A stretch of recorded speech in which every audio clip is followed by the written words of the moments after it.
राम राम दोस्तों, जय बाबा नीम करौली महाराज जी की। आशा है कि आपके ऊपर भी बाबा नीम करौली की कृपा होगी, आपके घर परिवार में भी सभी कुशल मंगल होंगे, यही मैं प्रार्थना करता हूँ सभी देव देवताओं से।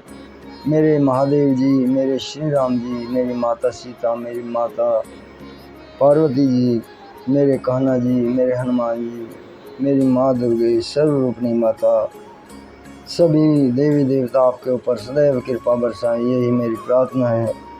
तो दोस्तों, आज मैं आपको श्रावण के महीने में शिव की अद्भुत महिमा, शिव भगवान की शिव विवाह और सती का अपने पिता के वहाँ पर घर पर जाना बिना बुलाए और वहाँ पर उनका अपमान होने के बाद उनका हवन कुंड में कूद कर जान दे देना, ये पूरा प्रकरण सुनाऊंगा।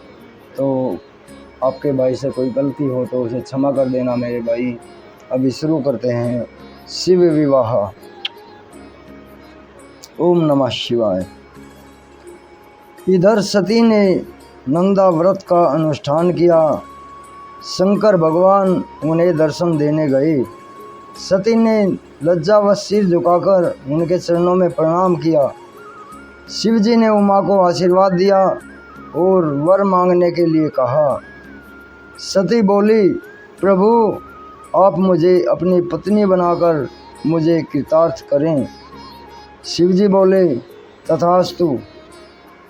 सती बोली, हे प्रभु, मेरे पिता के समक्ष विधि पूर्वक विवाह करके मुझे अपनी अर्धांगिनी स्वीकार कीजिए। तथास्तु कहकर शिवजी हिमालय पर चले गए। उन्होंने स्मरण किया, मेरे उपस्थित होने पर मुझे दक्ष के पास कन्यादान हेतु भेजा। मैंने दक्ष से जाकर कहा कि तुम अपनी कन्या का हाथ भगवान शिव को सौंप दो। यह सुनकर दक्ष की प्रसन्नता का ठिकाना न रहा। सती ने भी अपने तप की सिद्धि का समस्त वृत्तांत सखियों के द्वारा माता के पास भिजवा दिया। दक्ष के तैयार होने का समाचार मैंने शिवजी को जाकर सुनाया। ब्रह्मा जी ने बताया कि मेरे शिवजी के पास पहुंचने पर उन्होंने सती की कुशलक्षेम पूछी और दक्ष का विचार भी पूछा। मैंने सांत्वना देते हुए भगवान शिव को सब समाचार सुनाए। दक्ष अपनी पुत्री का विवाह आपसे करने को सहमत है। अब आप शुभ मुहूर्त और लग्न विचार कर पणि ग्रहण कीजिए। विष्णु जी भी स्मरण करने पर गरुड़ सहित आ गए। मेरे सभी मरीचि आदि पुत्र भी विवाह में सम्मिलित होने के लिए आ गए। चैत्र शुक्ल त्रयोदशी को फाल्गुनी नक्षत्र में शिवजी ने रविवार को प्रस्थान किया। देवताओं तथा शिवगणों ने बड़ा उत्सव मनाया। नंदीश्वर पर आरूढ़ होकर भगवान शिव शीघ्र ही दक्ष के यहाँ पर पहुँचे। बारात में कोई देवी देवता तो थे नहीं, सभी भूत प्रेत और गण थे। दक्ष ने विधि पूर्वक भगवान शिव का स्वागत किया और शुभ लगन में सती का कन्यादान किया। सभी देव और किन्नरों ने तथा मुनियों ने शिवजी की स्तुति की। नृत्यागान आदि करके भारी उत्सव मनाया। तो ये शिव विवाह का प्रकरण था दोस्तों। इससे बाद में सती का दक्ष के यज्ञ में आना। जिस समय देवता और ऋषि दक्ष के यज्ञ में जा रहे थे, उस समय सती जी गंधमादन पर्वत पर अपनी सखियों के साथ अनेक क्रीड़ाएं कर रही थी। सती ने देवताओं और ऋषियों को जाते हुए देखा। तब चंद्रमा रोहिणी से आज्ञा लेकर गए। सती जी की आज्ञा से विजया नामक सखी ने चंद्रमा से सब वृत्तांत जानकर उनसे कहा। सती ने भगवान शंकर से कहा, हे प्राणेश्वर, मेरे पिता एक बड़ा भारी यज्ञ कर रहे हैं, उसमें आपको क्यों नहीं निमंत्रण किया गया? यह सब कार्य छोड़कर आप मेरी प्रार्थना पर मेरे साथ पिता के यज्ञ में चलने की कृपा करें, क्योंकि संबंधियों के यहाँ प्रेम बढ़ाने के लिए समय पर उनके पास जाना चाहिए। शिवजी बोले, हे देवी, तुम्हारे पिता दक्ष मुझसे बैर भाव रखते हैं, इसी वजह से उन्होंने तुम्हें भी नहीं बुलाया। परंतु बिना बुलाए कहीं पर नहीं जाना चाहिए। बिना बुलाए मेहमानों को मरण तुल्य अपमान सहन करना पड़ता है। यह सुनकर सती जी बोली, हे स्वामी, आपसे ही तो यज्ञ पूर्ण होता है, फिर आपको ना बुलाने का कारण जानना चाहती हूँ, अतः मुझे ही जाने की आज्ञा दीजिए। सती का हठ देखकर शिवजी ने उन्हें नंदी वृषभ पर बैठाकर वस्त्राभूषण से अलंकृत करके 60,000 गणों सहित भेज दिया। सती जब अपने पिता दक्ष के यहाँ पहुँची तो वहाँ विशाल यज्ञ चल रहा था। सती को आई देखकर उनकी माता एवं बहनों तो उनका साक्षात्कार करने लगी, सत्कार करने लगी, परंतु पिता दक्ष और उनके अनुयायियों ने उनका सत्कार नहीं किया। फिर भी सती ने समान भाव से सबको नमस्कार किया। उनके यज्ञ में अपने पति का भाग न देखकर उन्हें महान दुख हुआ और वे अपने पिता से बोली, आपने मेरे पति शंकर भगवान को क्यों नहीं बुलाया है पिताजी, जबकि वे स्वयं यज्ञ स्वरूप हैं। उनके बिना आपने यज्ञ कैसे प्रारंभ कर लिया? क्या आप उन्हें एक साधारण देवता समझते हैं? यह तो उनका घोर अपमान है। ब्रह्मा विष्णु की ओर संकेत करते हुए उन्होंने पूछा, आप लोग उनके बिना यज्ञ में कैसे चले आए? दक्ष ने क्रोधित होकर कहा, हे पुत्री, तू यहाँ बिना बुलाए क्यों चली आई है? अब तू यहाँ रह या चाहे चली जा, तुझसे मेरा कोई संबंध नहीं है। तेरा पति भूत प्रेतों का स्वामी है, जो वेद के अनुसार बहिष्कृत, अकुलीन और अमांगलिक है, इसलिए मैंने तेरे पति को नहीं बुलाया है। यह सुनकर सती बोली, जो व्यक्ति भगवान शिवजी की निंदा करता है या सुनता है, दोनों ही नरक के वासी बनते हैं। इतना कहकर सती जी ने अपना शरीर योग द्वारा भस्म कर दिया। जब सती ने योग द्वारा अपना शरीर त्याग दिया तो चारों ओर हाहाकार मच गया। उधर सती के द्वारा अपने प्राण छोड़ते ही उनके साथ आए गणों ने हाथों में शस्त्र उठाकर मारकाट शुरू कर दी। सब दिशाओं में प्रलय का दृश्य उपस्थित हो गया। उनके साथ आए 60,000 गणों में से 20,000 तो स्वयं ही शोक में व्याकुल होकर समाप्त हो गए। भृगु ऋषि ने इसके निवारण हेतु आहुतियाँ प्रदान कर दी। इससे ऋतु नामक बहुत से असुर उत्पन्न हो गए। उन्होंने शंकर जी के गुणों से युद्ध प्रारंभ कर दिया। उन्होंने भगवान शिव के गणों की शक्ति अक्षीण कर दी। यह दृश्य देखकर आकाशवाणी हुई कि हे मूर्ख दक्ष, तूने बड़ा अनर्थ कर डाला है। तूने स्वतः आई अपनी पुत्री का अपमान कर डाला। तुझे तो शंकर जी और सती का पूजन करना चाहिए था। यह तो अनादि शक्ति है, जगत की सृष्टा और कल्पांत में संहारिका है। इस प्रकार भगवान शंकर ही सबके स्वामी और कल्याण करता है। उनके दर्शन मात्र से ही संपूर्ण यज्ञों का फल प्राप्त हो जाता है। तूने उनका सत्कार नहीं किया, इसी कारण तेरा यज्ञ नष्ट हो गया है। हे दक्ष प्रजापति, विष्णु की पूजा किए बिना तेरा कल्याण संभव नहीं है। हे दक्ष प्रजापति, शिव की पूजा किए बिना तेरा कल्याण संभव नहीं है। शिव जी के विमुख होने पर कोई भी देवता तेरी सहायता नहीं कर सकता। आकाशवाणी सुनकर सभी देवता और मुनि आश्चर्य करने लगे, परंतु शिव जी की माया से किसी के मुख से एक भी शब्द न निकला। इधर भृगु द्वारा उत्पन्न असुरों ने जब मारकाट प्रारंभ कर दी तो शिव जी के गण भगवान की शरण में जाकर उन्हें माता सती के शरीर को त्यागना और युद्ध का सब वृत्तांत कहा। यह समाचार सुनकर शिव के क्रोध की कोई सीमा न रही। उन्होंने अपनी एक जटा उखाड़कर उसे पर्वत पर दे मारा। इससे उसके 2 टुकड़े हो गए। उससे प्रलय काल की ज्वाला के समान भयंकर आवाज के साथ वीरभद्र और महाकाली प्रकट हुई। वीरभद्र ने हाथ जोड़कर शिव जी को प्रणाम किया और उनसे पूछा, मेरे लिए क्या आज्ञा है प्रभु? यदि आपकी आज्ञा हो तो मैं अक्षण भर में ही समुद्रों को सुखा दूं, पर्वतों को भस्म कर डालूं ब्रह्मांड को भस्म कर दूं या देवताओं और मुनीश्वरों को भस्म कर दूं। तब भगवान शंकर ने वीरभद्र को आशीर्वाद देकर कहा, ब्रह्मा का पुत्र एक दक्ष एक यज्ञ कर रहा है जो बहुत ही अहंकारी है और मेरा विशेष रूप से विरोधी है। तुम्हें उसके यज्ञ को विध्वंस करना है। उस यज्ञ में शामिल देवता, गंधर्व, यक्ष आदि कोई बचने ना पाए। विश्वदेवा आदि तुम्हारी स्तुति करेंगे, परंतु तुम उन्हें भी मारकर मेरे पास ले आना। दक्ष को तो पत्नी सहित तिलांजलि देकर आना।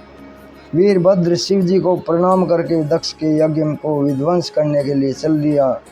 शिव जी ने वीरभद्र के साथ अनेक गणों को भेजा। वीरभद्र शिव जी के समान रूप धारण कर रथ पर आरूढ़ होकर चल पड़ा। वह 100 हाथ लंबा था। उसमें 10,000 सिंह जुटे थे। इसके साथ ही काली, कात्यायनी, ईशानी, चामुंडा, मुंडमर्दिनी, भद्रकाली, भद्रा, बलि और वैष्णवी इन दुर्गाओं ने भी दक्ष को मारने के लिए अपने गणों के साथ प्रस्थान किया। वीरभद्र और महाकाली के गणों की गिनती करना असंभव है। 64,000 करोड़ तो शिव जी के गण थे। उस समय शंख, भेरी, जटाहर आदि के नाना शब्द करके बाजे बजने लगे। उस यात्रा के प्रस्थान में अनेकों प्रकार के शुभ शकुन होने लगे। जब वीरभद्र यज्ञ को नष्ट करने के लिए चले तो दक्ष और वहाँ आए देवताओं के लिए अपशगुन होने लगे। दक्ष की बाईं आँख, बायां हाथ और बाईं जंघा फड़कने लगी। पृथ्वी पर भूकंप आया और दिशाएं मलिन हो गई। सूर्य में काले धब्बे दिखाई देने लगे। बिजली और अग्नि के समान नक्षत्र गिरने लगे। हजारों की संख्या में गीध दक्ष के सिर पर मंडराने लगे। यज्ञ का मंडप गीधों की छाया से ढक गया। गीदड़ भयंकर आवाज करने लगे। सब दिशाओं में अंधकार फैल गया। विष्णु आदि देवता भी भय से कांपने लगे। उस समय आकाशवाणी हुई, हे दक्ष, तू महापापी एवं मूढ़ है, तुझे धिक्कार है। अब तुझे महान दुख उठाने पड़ेंगे। तेरे कारण यहाँ उपस्थित इन देवताओं को भी महान कष्ट सहना पड़ेगा। इस तरह अपशकुनों से तथा आकाशवाणी के द्वारा भयभीत होकर दक्ष विष्णु जी के पास जाकर उनकी स्तुति करने लगे। दक्ष विष्णु जी से बोला, मुझे बड़ा डर लग रहा है। हे प्रभु, आप यज्ञ स्वरूप हैं, आप जैसे भी हों इस यज्ञ की रक्षा कीजिए। विष्णु जी ने उसे समझाया कि हे दक्ष, तुमने शिव जी से वैर करके क्यों मोल ले लिया है वैर भाव, यह उसी का फल है। पूज्य जनों का अपमान करने पर पग पर आपत्तियां आती हैं। अब भी समय है, तुम प्रसन्नता पूर्वक शिव जी की पूजा करो। तुम्हारी इस अनीति के कारण मेरा भी प्रभाव क्षीण हो गया है। विष्णु जी के इस प्रकार समझाने पर दक्ष का मुंह उतर गया और वह चुपचाप पृथ्वी पर बैठ गया। उसी समय वीरभद्र अपनी सेना सहित वहां पहुंच गया। उसकी सेना से सभी दिशाएं व्याप्त हो गई। पृथ्वी, समुद्र आदि सब कांपने लगे। उस भयंकर दृश्य को देखकर दक्ष अपने मुख से रुधिर की उल्टियां करने लगा। इस पर वह पुनः विष्णु जी की शरण में गया, परंतु वीरभद्र को देखकर श्री हरि ने दक्ष से कहा, यह शंकर का गण है। इसकी विशेषता यह है कि शिव जी के शत्रु का अवश्य नाश कर डालता है। इसे कोई भी नहीं रोक सकता। यह निसंदेह तुम्हारे साथ मेरा भी नाश कर देगा। शिव जी के आज्ञा के बिना मैं जो तुम्हारे यज्ञ में पधारा हूँ, इस कारण मुझे भी डर लगने लगा है। इसे रोकने की अक्षमता मेरे अंदर नहीं है। मेरे सुदर्शन चक्र का इस पर कोई प्रभाव नहीं पड़ेगा। यदि हम यहाँ से भागे भी तो यह वीरभद्र हमें अपने आकर्षण से खींच लेगा। इसके शस्त्रों की गति आकाश, पाताल, पृथ्वी सब जगह एक ही जैसी है। विष्णु जी अभी यह कह ही रहे थे कि वीरभद्र अपनी सेना सहित यज्ञ मंडप में प्रवेश कर गया। वीरभद्र पर के आने पर इंद्र ने विष्णु आदि का प्रयास कर उससे युद्ध प्रारंभ कर दिया। इंद्र का शिवगणों के साथ घोर संग्राम हुआ। भृगु जी ने दक्ष के संतोष के लिए शिवगणों का उच्चाटन कर दिया। इससे भूत पिशाच प्रेत आदि पराजित होकर भागने लगे। ऐसा देखकर महापराक्रमी वीरभद्र ने उनसे युद्ध किया और देवताओं आदि को अपने त्रिशूल से घायल कर दिया।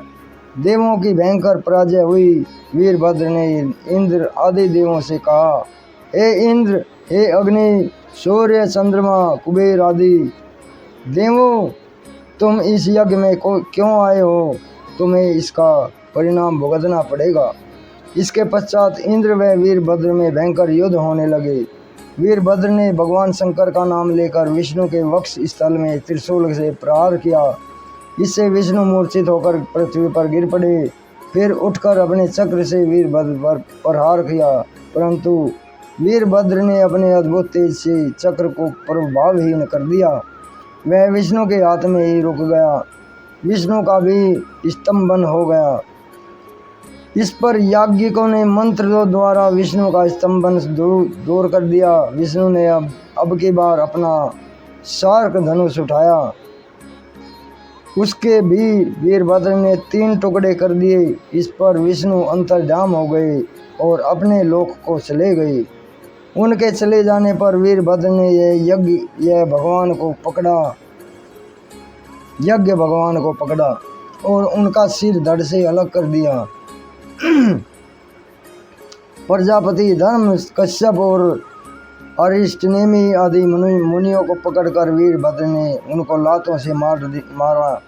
सरस्वती जी की उसने अपने नाखूनों से नाक काट डाली और अन्य सभी देवताओं को पटक पटक कर मार डाला। मणिभद्र नामक प्रतापी गणों ने भृगु की छाती पर पैर रखकर उसकी दाढ़ी उखाड़ ली। पूषा के दांत चंड नामक गण ने उखाड़ लिए, क्योंकि वे हंस पड़े थे। यज्ञ में मलमूत्र की वर्षा करके उसे भ्रष्ट कर दिया। दक्ष डरकर यज्ञ की वेदी के अंदर घुस गया। उसने उसे पकड़कर वीरभद्र ने उसका सिर हाथ से पकड़कर मरोड़ डाला और सिर को उखाड़कर यज्ञ के कुंड में डाल दिया। यह सब कार्य करके वीरभद्र कैलाश पर पहुंचा और शिव जी को प्रणाम किया। शिव जी ने प्रसन्न होकर उसे अपने गणों का नायक बना दिया। तो दोस्तों, ये शिव शंकर जी की शिव विवाह और उसमें माँ पार्वती बिना बुलाए जाती है और वहाँ का जो वृत्तांत है उसे आपने सुना। आगे भी इसे शेयर करें मेरे भाई।